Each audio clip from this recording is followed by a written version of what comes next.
Okey, ni adalah kereta I, Toyota Yaris. I dah pakai 7 tahun, loan dah nak habis dah pun. Dan I beli kereta ni masa I single dan ini adalah keadaan boot kereta I.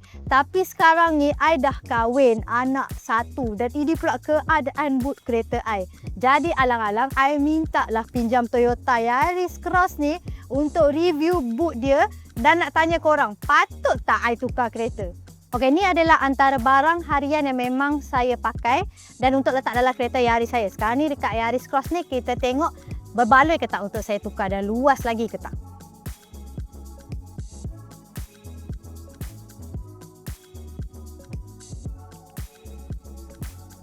Macam yang korang tengok ni, ruang lebih luas dan masih ada lagi ruang untuk saya letak barang-barang harian saya pula. Lepas tu ada lagi satu ciri dalam Yaris Cross yang saya sebenarnya dulu rasa tak penting dan sekarang ni amat penting bagi saya, iaitu kedudukan kereta ni. Bila dengan Yaris, kalau saya letak kasut, dia terlalu membungkuk untuk letakkan bayi saya. Tapi sekarang dengan Yaris Cross ni, mudah untuk saya nak angkat dan bawa keluar baby saya. Pintu belakang juga buka lebih luas, jadi tak terlalu sempit bila nak pasang atau keluarkan kasut. Dan bila perjalanan jauh, ruang kabin yang lebih lapang buat baby seat di belakang rasa lebih selesa.